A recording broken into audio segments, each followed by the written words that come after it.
watching this and getting angry. Let me explain to you the historical facts. More like historical half facts. And half baked truths, unfortunately, are the most dangerous. This one video of Arnab Goswami exposes himself and will tell you how pure of a lapdog he is for the BJP and the RSS. How he misleads the people, misleads his viewers by twisting the facts of history. I mean, after watching this complete video, if anyone in this country still believes Arnab or his channel Republic TV is still doing journalism, then you are 100% dead dimag on the butt.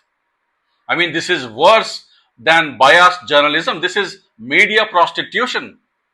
Let me take you back to 1937.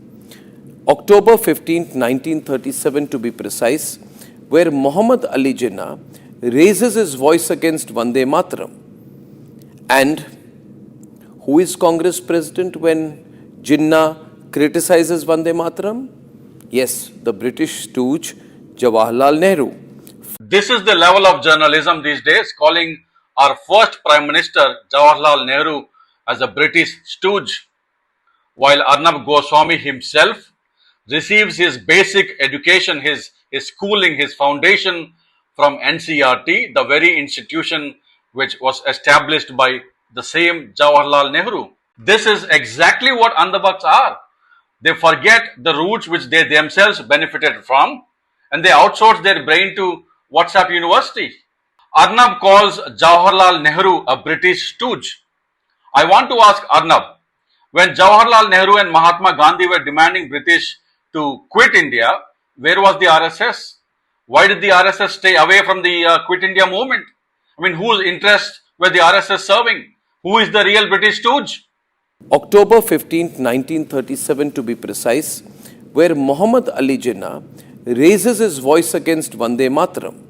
5 days later, Nehru writes a letter to Netaji Subhash Chandra Bose and says the background of this song is going to irritate Muslims. So Nehru does not like the references to Durga, Lakshmi, Saraswati, because Nehru was also anti-Hindu, as is all clear to all of us.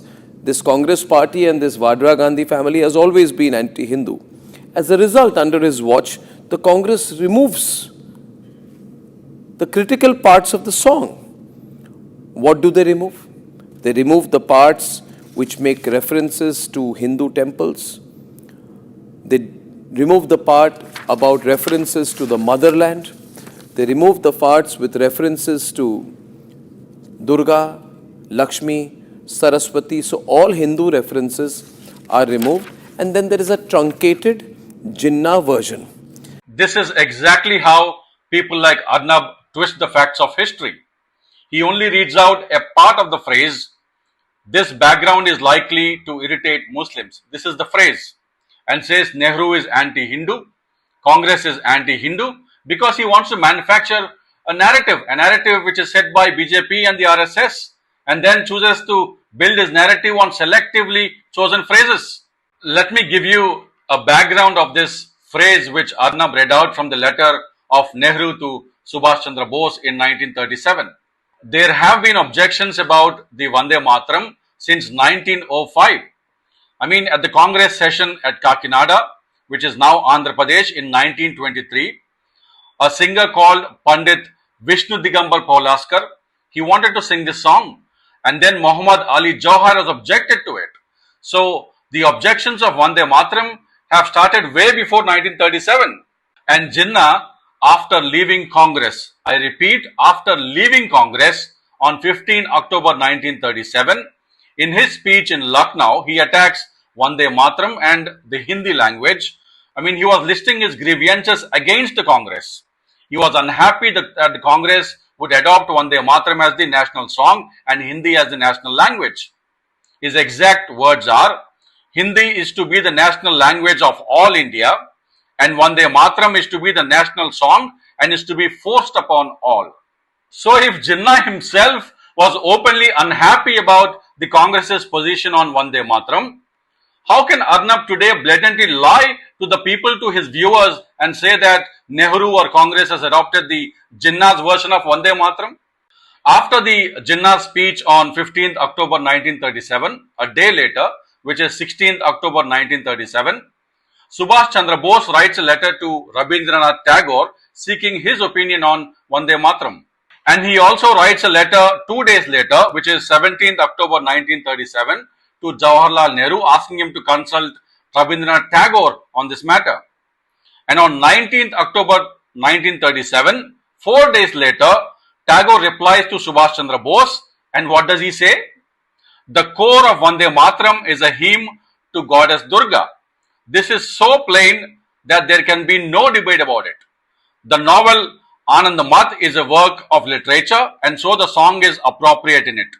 But the parliament is a place of union for all religious groups, and there the song cannot be appropriate. I repeat, but the parliament is a place of union of all religious groups, and there the song cannot be appropriate.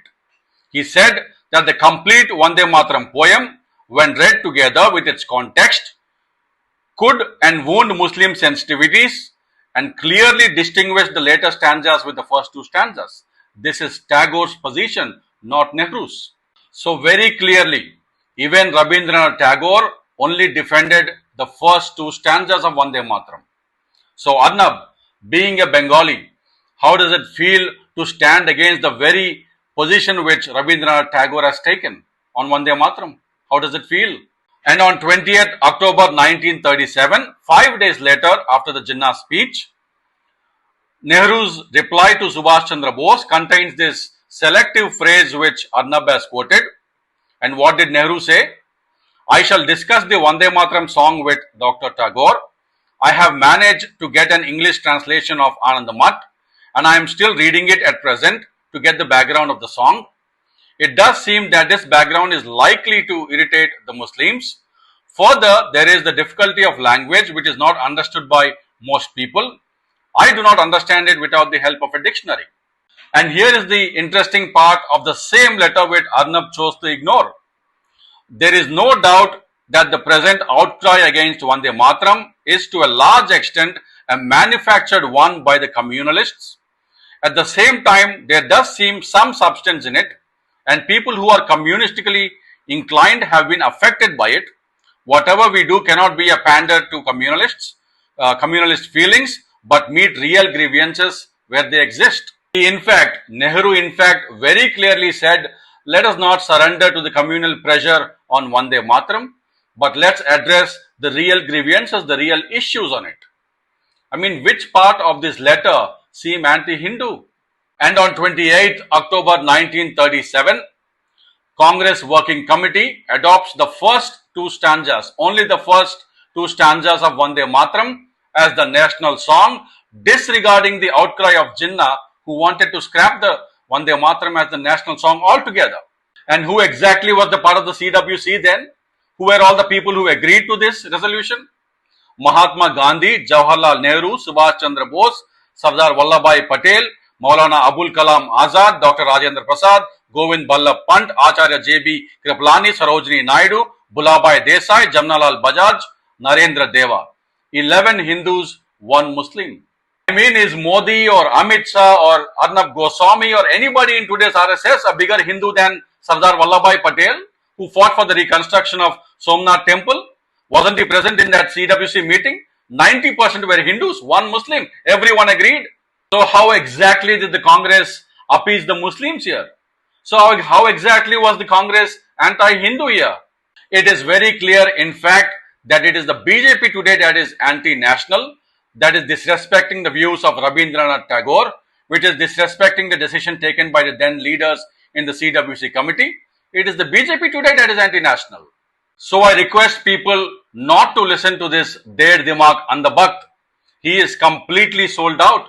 There is not even an iota of journalism or an iota of truth left in him. This is why I tell every viewer who is watching this video, please don't follow the face, follow the evidence. Please do not follow the shouting, follow the source. Please do not follow the narrative, follow the complete story, the complete history.